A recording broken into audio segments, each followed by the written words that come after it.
India was a superpower in all possible terms. And yet those lowly little Britons came here and colonized us. Is it possible? There is something fishy in the story.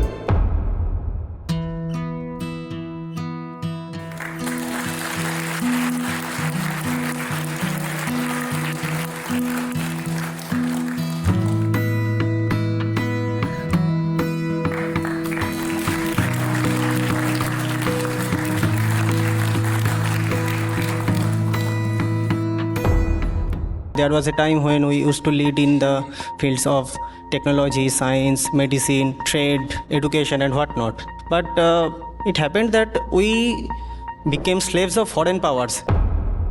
We believe in this narrative. We were great, we were Vishwaguru, we were Sone ki Chidiya, this happened. Then these uncultured, uncouth people, they come here and through tricks and treachery, they enslaved us. Like seriously? It's like Mauritius colonizing the USSR. Is it possible? Something was happening and we are not being clearly told what was happening. Something is being hidden to us in history. And we are not asking what. We are just believing the narrative. We were great, but these tricksters came to us and they defeated us through cunning. We are still very much in danger, are still very much present today.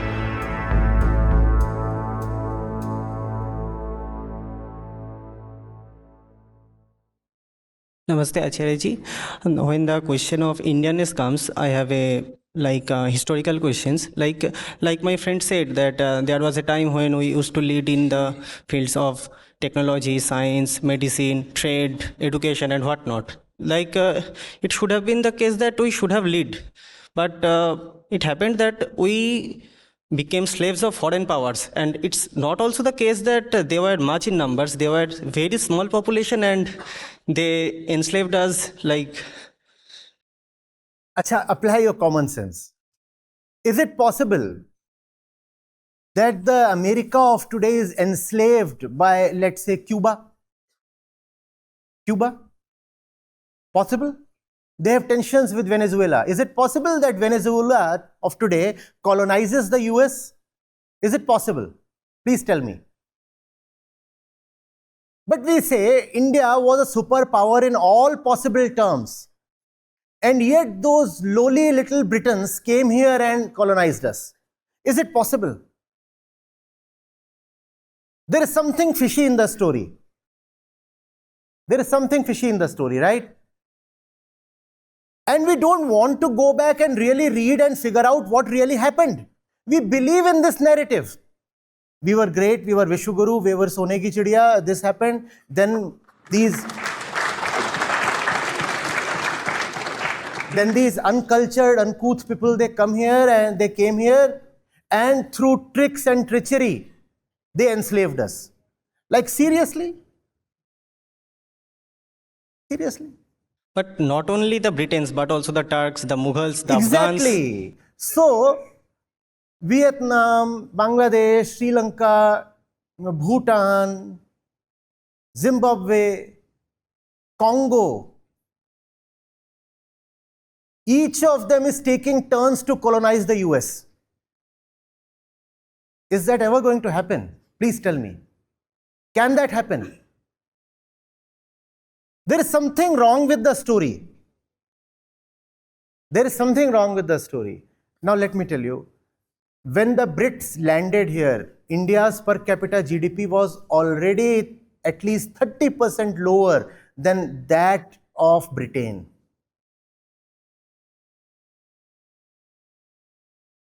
We stood at per capita $500 to $700. They stood at per capita $700 to $1,000.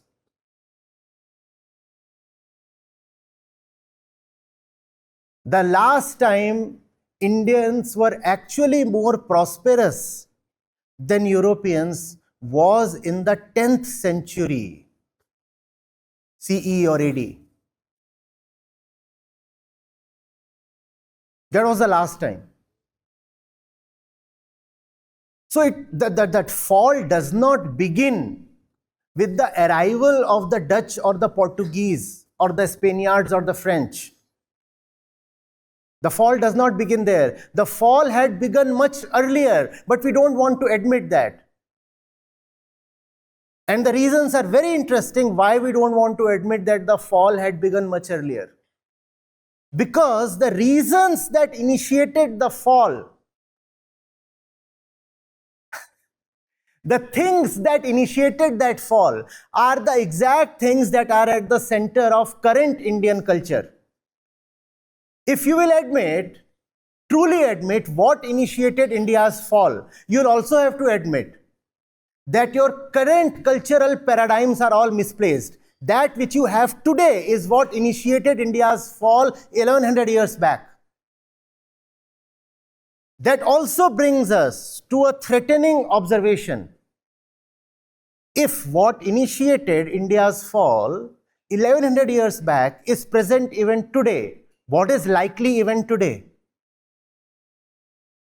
This thing that we have today is the exact thing, right, that initiated India's fall. And if it is present even today, what does that mean for India's, please tell me, safety, security, sovereignty today? What does that mean? We are still very much in danger. It was due to internal reasons that we got defeated and enslaved. And the internal reasons that got us defeated and enslaved are still very much present today. Which means we are not safe. And the fault is entirely our own. You know what started in the 10th century? What started in the 10th century, India, just before the 10th century, you know of Acharya Shankar, right? What he did was, and I'm talking more of the psychological aspects of it, so we are able to understand more clearly. He brought back power to the individual. Because that's what your Vedic literature is about. Vedanta is the very peak of the Vedic corpus. Vedanta is what contains the philosophy of the Vedas.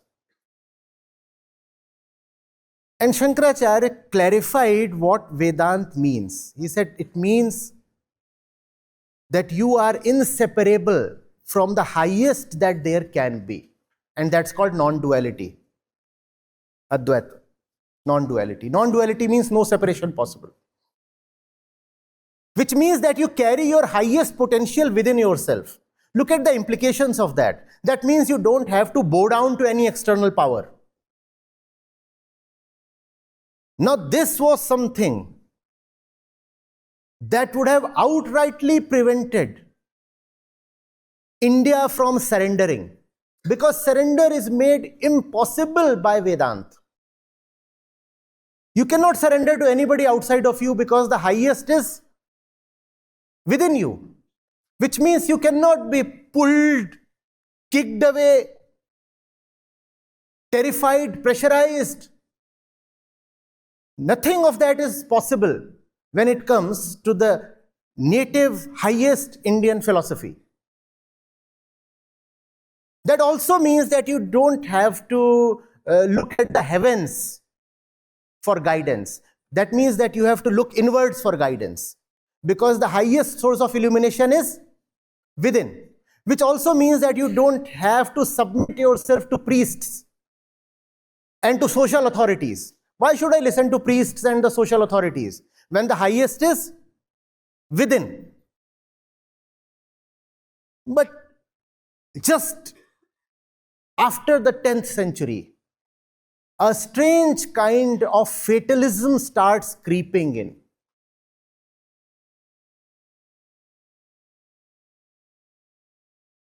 The same priestly class that would have been greatly threatened by non-duality returns with a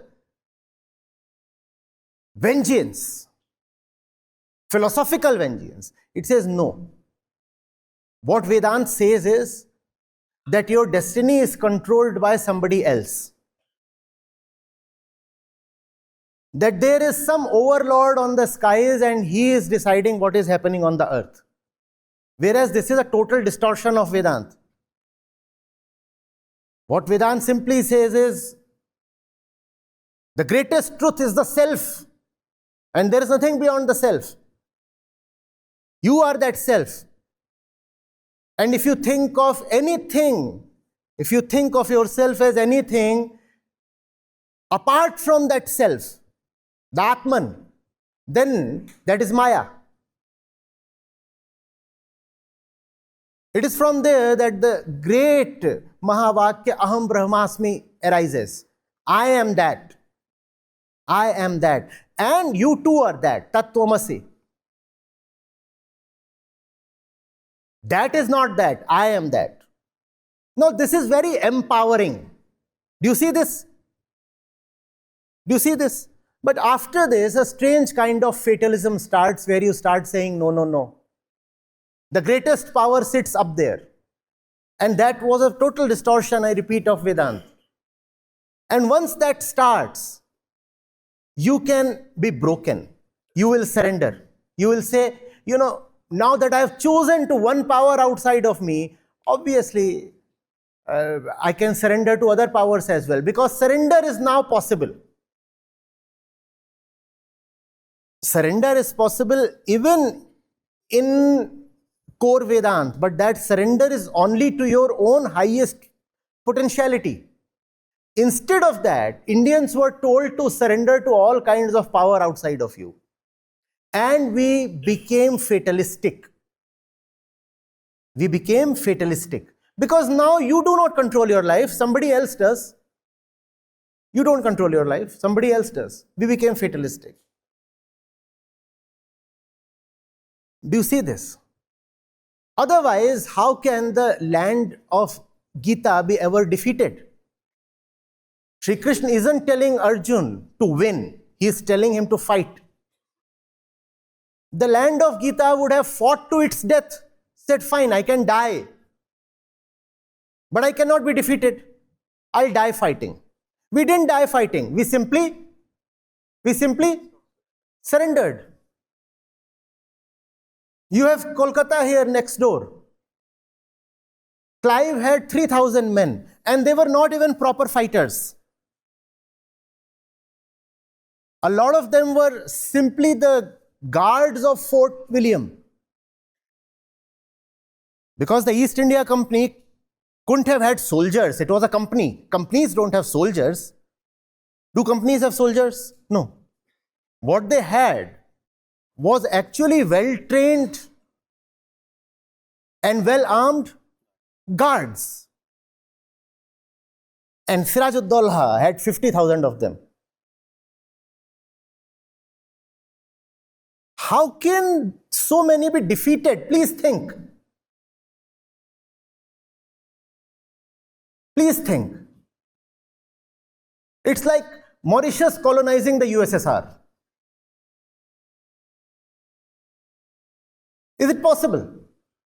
Something was happening and we are not being clearly told what was happening. Something is being hidden to us in history. And we are not asking what. We are just believing the narrative, we were great, but these tricksters came to us and they defeated us through cunning. It was not just through cunning. Yes, they were cunning people. Yes, we know they were. We also know that the Brits had bribed a lot of the functionaries of the Nawab. We know that, yes.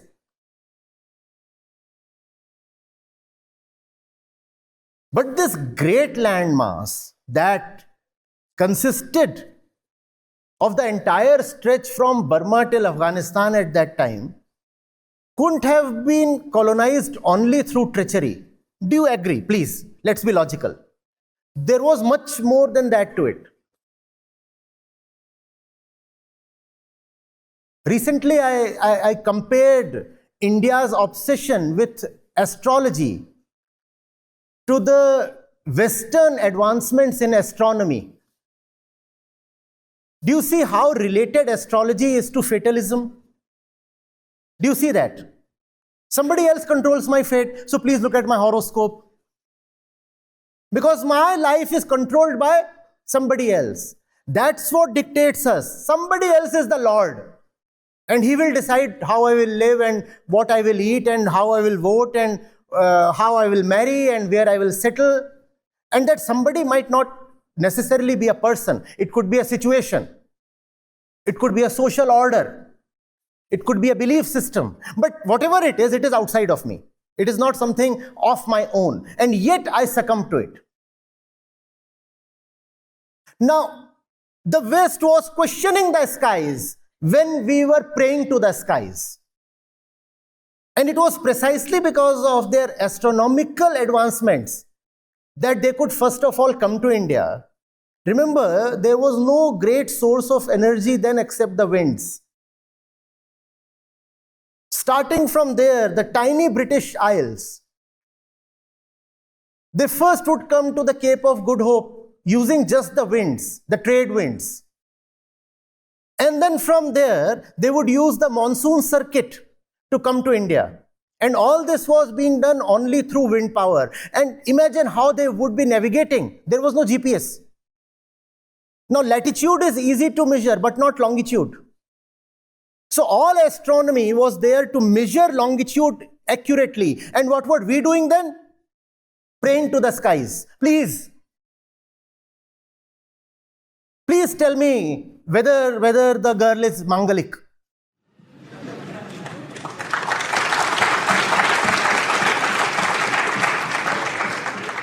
Which tree to worship next to get more wealth? Which Babaji to go to get one more son?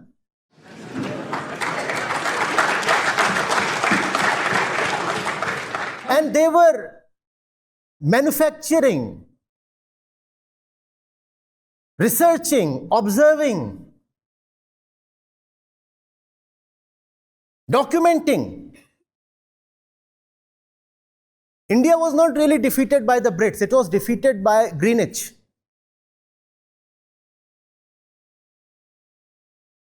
GMT. That's where the research lab was.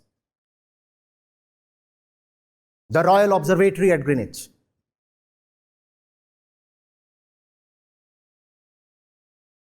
The Astrolabe.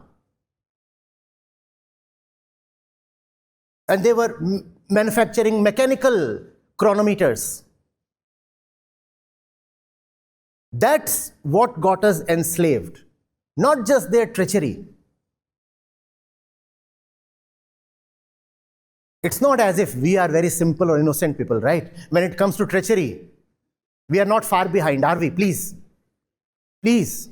Are we far behind? This entire city was developed by the British, Calcutta. This used to be a huge swamp. They first drained it out. Then there were 3 villages. They developed it as a port because they could see the potential.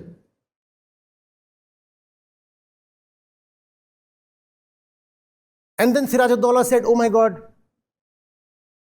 they have developed it as a city. So 1756, he tried to capture it.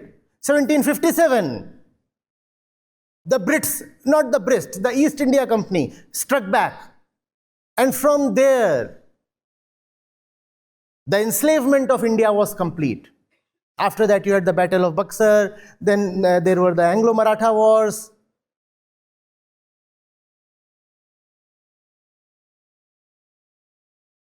And India was gone, totally gone.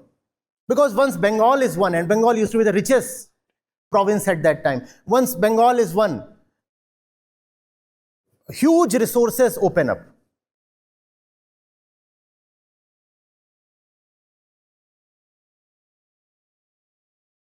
Do you understand what was happening? Tell me, why is Calcutta still called the cultural capital of India in spite of its financial downfall? The per capita income in Calcutta is just a fraction of what it is in Bangalore or Hyderabad, or even in Delhi. 25%, 40%, that's the number. When we look at other metros,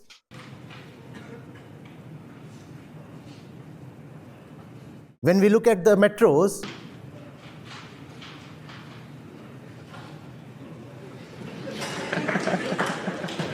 Knowledge versus culture.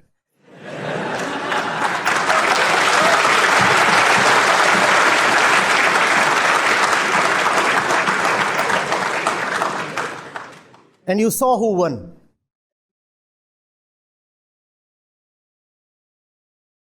So, where was I at? Yeah. There were 3 villages. And then it became the London of the East. So many palaces they built here. And so much trading happened here. People from all parts of the world came. Even the Chinese came.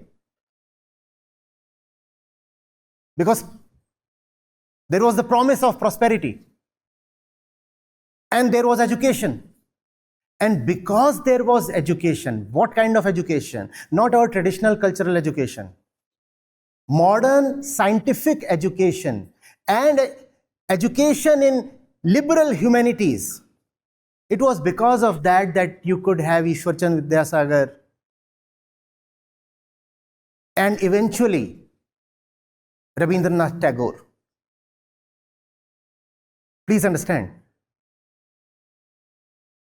Why did so many great social and religious reformers arise from Bengal and Calcutta in particular? There is a reason there.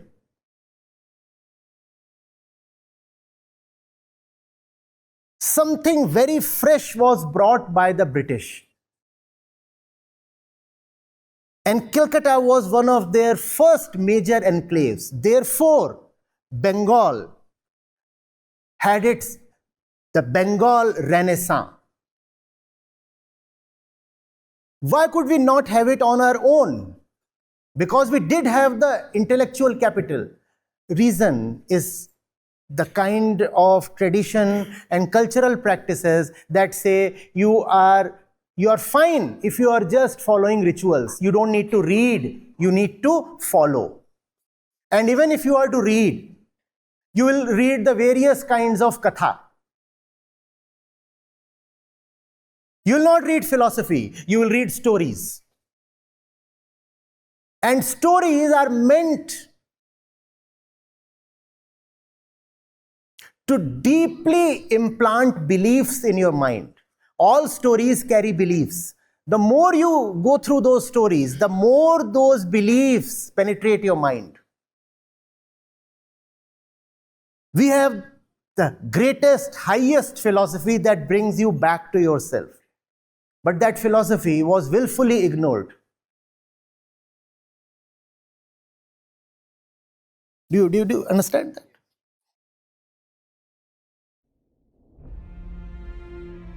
Namaste. I have been listening to Acharya ji since 2 years now. Before connecting to Acharya ji and his teaching, I was going through a lot of confusion, indecisiveness and lack of clarity in my life.